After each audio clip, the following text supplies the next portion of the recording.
Now, the teachers' strike continues to bite, with learning remaining paralyzed across the country. To discuss this unfolding education crisis, I'm joined live in studio by Jared Kopio, the Member of Parliament for Awendo constituency, who's also a member of the Parliamentary Budget Committee. Thank you so much for joining us in studio. Thank you. Just a few moments ago, we were just saying, will this drama end? It's obviously taken its toll. Obviously, students are locked out of learning at the moment. What do you think is the way out of this current deadlock? A lot of people have given their own solutions, but what do you think is the way out?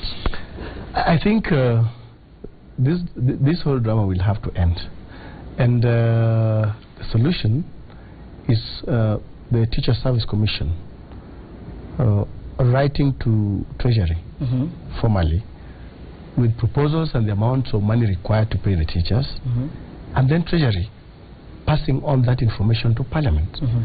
That the business of appropriating money for whatever purpose in this country is vested in the Parliament of Kenya, in the National Assembly of Kenya. Yeah. And once the TSC has forwarded a letter to Treasury, we should be able to immediately find money to pay the teachers. But even before we go there, there's some information that I think a lot of people are not getting out there. The government is allowed to spend up to 10% of the national budget. Right now we are talking of a budget of about 2 trillion. The government is allowed to spend up to 10%. Then without ratification by Parliament. Then later on they bring that kind of expenditure to us, then to formalize. So that should be an option?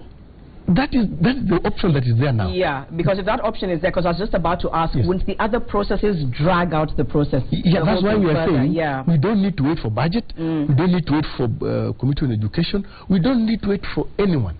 This thing squarely lies between the the Teacher Service Commission and Treasury. So and then things will be. So who isn't budging? I think the Teacher Service Commission is demonstrating bad faith in this whole matter. I think the teachers are perfectly okay to do what they're doing. What we are saying is the Teacher Service Commission should move in very fast to forestall this kind of mess that we are in today. Yeah, so it's just about the attitude changes. Have you, as leaders and MPs and members of special committees, do you think you've done your level best to prevent this crisis? I think I would say the Education Committee has done its best. But of course the Education Committee does not appropriate money. Yeah. The monies are appropriated by Parliament through the Budget Committee, where unfortunately I sit. Some forces in the Budget Committee are hell-bent on frustrating the teachers of this country. And sometimes they say they gatekeep. And we ask ourselves, gatekeeping for who? You know, these teachers are Kenyan citizens. Of course, there's this mantra about soaring wage bill and all that. Why is it that only when matters of teachers come up for payment, that is when the wage bill comes up?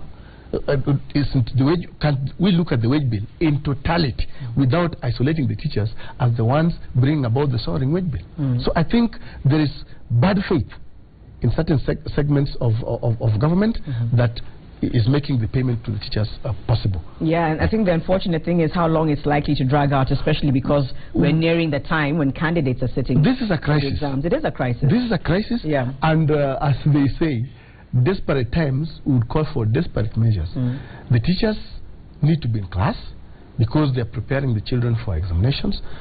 But again, this is a matter of a court ruling. You can remember, beginning of, I think, 2013, when we did our elections, there was a stalemate. People didn't know who exactly won the presidential elections. And the Supreme Court ruled in favor of President Uhuru Kenyatta. And everyone respected. The same courts are now ruling that teachers need to be paid. And some people with mischievous intentions are choosing to ignore court decisions, and they're still going to courts and more courts and more courts. They'll be in court forever. Yet the teachers need to take their children to school. They need to feed themselves and their families. I think it's unfair. I think it's, I think so too. The current standoff is a result of a pay deal dating way back, I think, to the Moi administration. Exactly. What, in your opinion, has been the main reasons why executive and parliament and relevant commissions, including the TSC, who you've commented on, have failed to address this emotive and sensitive issue of teachers' pay? A lot of times, I think the governments of the day want to play politics with teacher issues.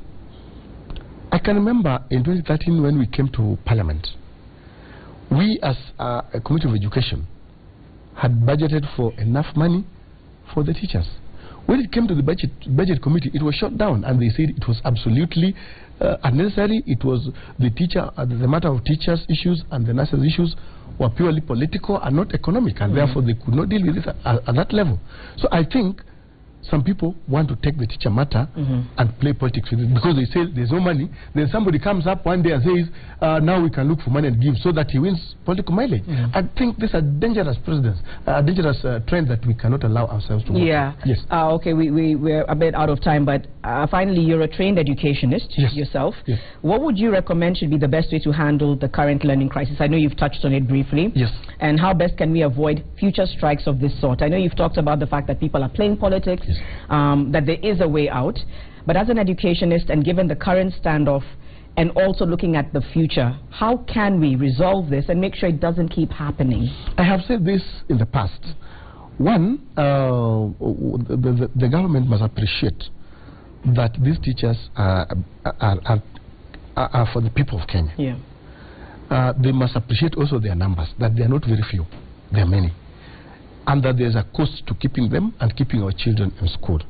And then do an appropriate budget for them at the beginning of every budget year.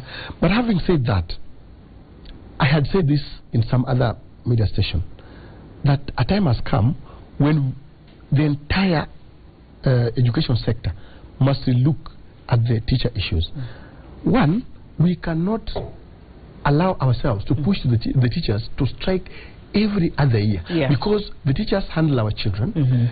The schools are actually nurseries where the citizens of this country are bred. So if we bring them up knowing that you can never get your way until you go to on strike, then we are breeding a very dangerous society. So this teacher matter should be handled in very early stages at the budget stage, so that we do not have them pushing to get their pay, because we know that the cost of living is soaring every year. They are our citizens. We must accommodate them every other year that we do our budget, so that we don't have a scenario where they have to push and go on the streets so that they are paid. Because everyone is affected. Yes, everyone is affected. All right. Thank you so much for coming in and sharing your thoughts. It's something the whole country is talking about, so we're really hoping we can resolve this sooner rather than later. Thank you so much for your thoughts. Welcome. All right. Stay with Citizen Live at 1. When we come back, Waihiga Mwaura brings us all the latest in sports. We'll see you in a bit.